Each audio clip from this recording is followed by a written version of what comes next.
સુરત ડિંડોલી ખાતે ઉમાપુર ધામ કડવા પાટીદાર સમાજના કુળદેવી ઉમિયા માતાજીના મંદિરની પ્રાણ પ્રતિષ્ઠામાં મુખ્યમંત્રી ભૂપેન્દ્ર પટેલ ઉપસ્થિત રહ્યા હતા અને પ્રજાને સંબોધી હતી। ડિંડોલી ઉમાપુરમ ધામ કડવા પાટીદાર સમાજના કુળદેવી ઉમિયા માતાજીના મંદિરની પ્રાણ પ્રતિષ્ઠાના 10 વર્ષ પૂર્ણ થતા હોય અને મહોત્સવનું આયોજન કરાયું, જેમાં પ્રથમ દિવસે મુખ્યમંત્રી ભૂપેન્દ્ર પટેલ ઉપસ્થિત રહ્યા હતા। તેઓ સભા સ્થળે મુખ્ય ગેટથી ચાલીને સ્ટેજ સુધી પહોંચ્યા હતા, તો સ્ટેજ પરથી મુખ્યમંત્રી ભૂપેન્દ્ર પટેલે જણાવ્યું હતું કે ગરમીમાં પ્રોગ્રામમાં પટેલ જ કરી શકે। પાટીદાર સમાજે વડાપ્રધાન નરેન્દ્ર મોદીનો કાર્ય મંત્ર છે, તેનો હર હંમેશા પ્રયાસ કર્યો છે। પાટીદાર સમાજ હર હંમેશા મહેનત કરતો સમાજ છે। પાટું મારે ત્યાંથી પાણી પેદા કરે તેવી તાકાત માતા ઉમિયાએ આપી છે। પાટીદાર સમાજના પૂનમ ચાંદ હોય તેવું લાગે છે। કોઈ ક્ષેત્ર એવું નથી ત્યાં પાટીદાર સમાજ આગળ ન હોય। કમાઈને કેમ સમાજને પરત આપવું તેના માટે પાટીદાર સમાજે પ્રયાસ કર્યો છે। અહીંયા માતાજીની મૂર્તિ સામે ઊભા હોય ત્યારે એવું લાગે કે માતાજી આપણી સાથે વાત કરતા હોય। માતાજી પાસે આશીર્વાદ માંગ્યા છે કે પાટીદાર સમાજ તેની સાથે ગુજરાત અને બધા લોકોને સુખ શાંતિથી આગળ વધી શકે। તો સાથે મુખ્યમંત્રી અલગ અલગ દેશ વચ્ચેના યુદ્ધની પરિસ્થિતિને લઈ નિવેદન આપ્યું હતું અને જણાવ્યું હતું કે વિદેશમાં કોઈના મગજ શાંત નથી, ક્યાંક ને ક્યાંક કંઈક મેળવવા એકબીજાની સામે આવી ગયા છે। માતાજી તેમને શાંતિ આપે તેવી પ્રાર્થના પાટીદાર સમાજ બધાને મોટિવેશન આપે તેવું લાગે છે। પાટીદાર સિવાય દરેક સમાજને આ સંસ્થા મદદરૂપ થાય તેવું કાર્ય આ સંસ્થા દ્વારા કરવામાં આવી રહ્યું છે। ગ્લોબલ વોર્મિંગમાંથી બહાર નીકળવા એક જ રસ્તો છે કે જ્યાં જગ્યા હોય ત્યાં વૃક્ષ ઉગાડીએ।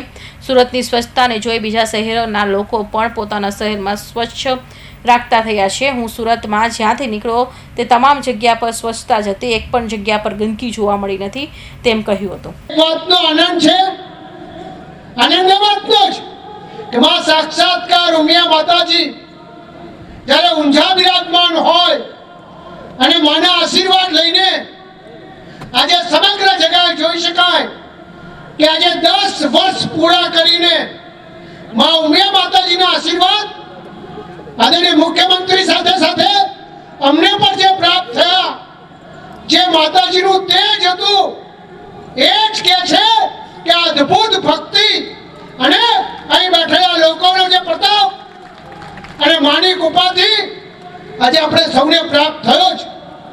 આજે વિશેષ વાત નહીં કરતા એટલું ચોક્કસ કહીશ કે જ્યારે મેં નજીકતાથી જોયું છે કે આજે પાટીદાર સમાજના ભાઈઓ સખત મહેનત કરી ખેતરોથી માંડીને ભેંસોથી માંડીને પેઢીથી માંડીને તમામ પ્રકારની મહેનત કરીને એક સાચા યુગમાં કહી શકાય કે આજે પાટીદાર સમાજના ભાઈઓ એ સમગ્ર વિશ્વની અંદર જ્યારે નામ રોશન કરી રહ્યા હોય, તમામ સમાજના લોકો પાટીદાર સમાજના ભાઈઓ શું કરે છે એ તરફ જ્યારે પાછળ જતા હોય ત્યારે આ 10 વર્ષ માતાજીના આજે પૂર્ણ કરીને સમગ્ર સુરતમાં કહી શકાય કે આ મા ઉમિયાના આશીર્વાદથી દરેક સમાજનું કંઈક ને કંઈક ઉદ્દાન કરીને કેવી રીતે એમના માટે સારા કામ કરી શકાય એવું હંમેશા પાટીદાર સમાજના ભાઈઓ કરતા હોય છે।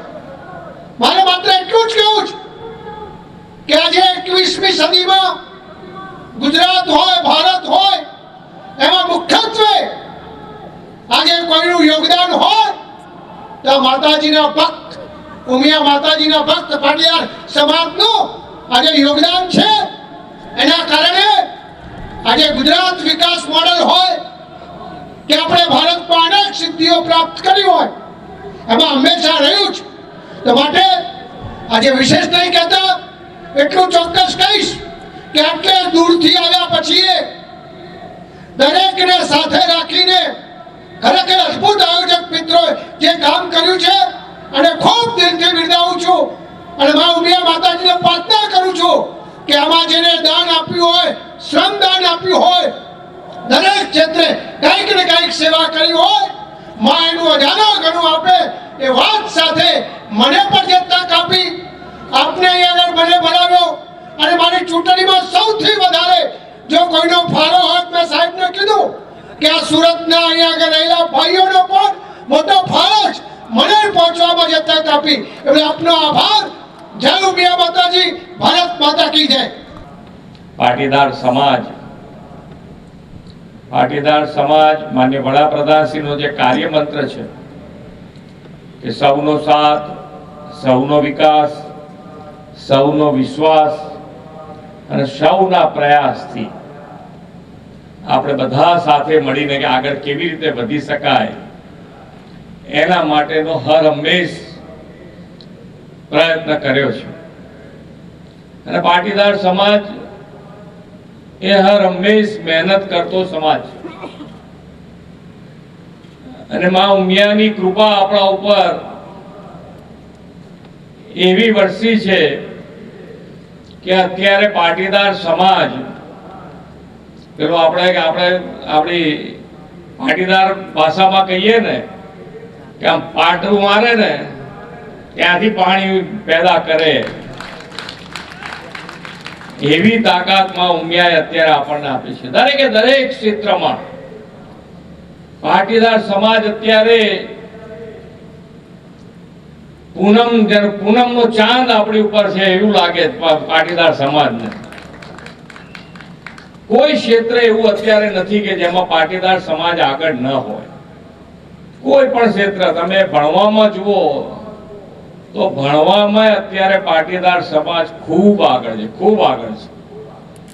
એટલે દરેકે દરેક ક્ષેત્રે અત્યારે પાટીદાર સમાજ અને પાટીદાર સમાજ મેં શરૂઆત કરી કે બધાને સાથે લઈને ચાલવા વાળો સમાજ છે. એટલે કમાયા છે તો કમાયા તો એને કેવી રીતે સમાજને પાછું આપવું એના માટેનો પણ હર હંમેશ પાટીદાર સમાજે પ્રયત્ન કર્યો છે. આ સંસ્થા દ્વારા પણ એવા સમાજ ઉપયોગી ઘણા કાર્યો થઈ રહ્યા છે. અને 10-10 વર્ષથી અમે દર્શન કરતા હતા ત્યારે અમારા મંત્રી એવું કહેતા હતા કે અહીંયા માતાજીની મૂર્તિ સામે અમે ઊભા તો આપણને એમ લાગે કે સાક્ષાત આપણી જોડે વાત કરતા હોય એવું માતાજીનું મુખ છે. અને એ દર્શન કરીને અમે આવ્યા છીએ અને મેં માતાજીના ચરણોમાં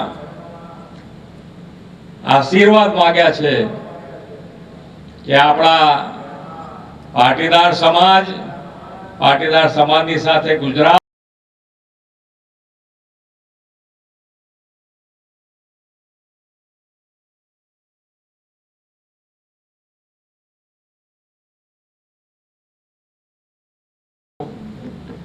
મોટિવેશનલ સ્પીચ આપણા માટે પાટીદારો માટે સારી વસ્તુ છે. આપણા માટે કે ભાઈ મોટિવેશનલ તો આપણા સમાજ અત્યારે બધાને મોટિવેશન આપે એવો તાકાત આવી ગઈ છે કે આપણને જોઈને લોકોને તાકાત આવે. અને અહીંયા આગળ એક સારી વસ્તુ છે કે પાટીદાર સમાજ સિવાય પણ સામાજિક દરેક જણને અહીંયાથી મદદરૂપ થાય એવી આ સંસ્થા એ રીતે કામ કરી રહી છે. એટલે કે સામાજિક સમરસતાનું પણ ઉત્તમ ઉદાહરણ આ સંસ્થા દ્વારા પૂરું પાડવામાં આવ્યું છે. આપણે જ્યારે વિકાસની વાત કરતા હોય, આપણે સામાજિક રીતે ભેગા થતા હોય તો દરેકે દરેક વસ્તુમાં અત્યારે આ જે પ્રમાણે ગરમી પડતી હોય, વરસાદ પડે તો વરસાદ એક ધારો એક જ જગ્યાએ પડી જાય.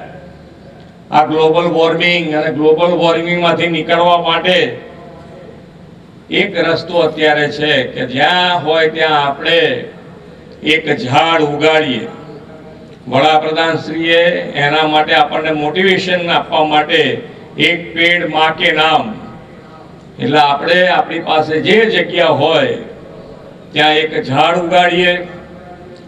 સાથે સાથે સ્વચ્છતા તો હમણાં સુરતમાંથી જોઈને બીજા બધે શહેરોમાં સુરતનું જોઈને લોકો શીખવા માંડે છે કે આપણે આવું શહેર સ્વચ્છ હોવું જોઈએ. એટલે સ્વચ્છતા માટે તો આપ સૌને અભિનંદન, જેટલા આપીએ એટલા ઓછા છે. સુરત ખૂબ સારું અત્યારે સ્વચ્છ રીતે આખું શહેર, અમે જેટલો રસ્તો પસાર કર્યો અમને ક્યાંય ગંદકી જોવા મળી નથી, ક્યાંય સારામાં સારી સ્વચ્છતા જોવા મળી છે. અને આપણે ઈચ્છીએ છીએ કે આ જ વ્યવસ્થા આખા ગુજરાતમાં કેવી રીતે થઈ શકે એના માટેનો પ્રયત્ન આપણે બધે જ કહીએ છીએ કે ભાઈ આપણા સ્વભાવમાં સ્વચ્છતા આવી જવી જોઈએ. એ જ રીતે વરસાદનું પાણી, કેચ ધ રેન, એટલે કે જેટલું પાણી આપણે વાપરીએ છીએ તો સાથે સાથે બચાવવાનો પણ પ્રયત્ન આપણે બધાએ કરવો જોઈએ. ઘણી વખતે આપણને એમ થાય કે આપણે કેવી રીતે મદદરૂપ થઈ શકીએ, સમાજને કેવી રીતે મદદરૂપ થવાય, રાજ્યને કેવી રીતે મદદરૂપ થવાય, દેશને કેવી રીતે મદદરૂપ થઈ શકાય. તો આ જો તમે કરો, એક ઝાડ ઉગાડો, ટીપે ટીપું પાણી જમીનમાં ઉતારો દ્વારા એને સ્ટોરેજ કરી શકો, વરસાદનું પાણી બચાવો, પેટ્રોલ બચાવો, સ્વચ્છતા રાખો, એ બધી જ સામાજિક બધી જ સેવાઓ એ દેશ સેવા છે. ઇલેક્ટ્રિસિટી બચાવો એ દેશ સેવા છે. અને હવે ગ્રીન એનર્જી માટે બધા આપણે આગળ વધી રહ્યા છે. બેક ટુ બેઝિક નેશનને સાથે રાખીને આગળ વધવા માટે ગુજરાત અને ગુજરાતમાં જે વિકસિત ભારતનો માન્ય વડાપ્રધાનશ્રીનો સંકલ્પ છે કે વિકસિત ભારત અને વિકસિત ભારત માટે વિકસિત ગુજરાત અને વિકસિત ગુજરાત માટે આપણે સૌ સાથે મળી અને સહિયારો પ્રયાસ કરીશું.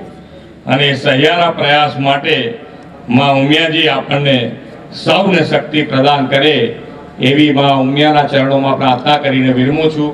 ભારત માતા કી જય, વંદે માતરમ, જય જય ગરવી ગુજરાત, જય માં ઉમિયા. 3 દિવસનો ઉત્સવ અને 3 દિવસ સાંસ્કૃતિક કાર્યક્રમો છે, ધર્મસભા છે, બીજું શું છે, મોટિવેશનલ સ્પીચ છે, નાટક છે, રાસ ગરબા. મોટિવેશનલ સ્પીચ કોના નામથી છે?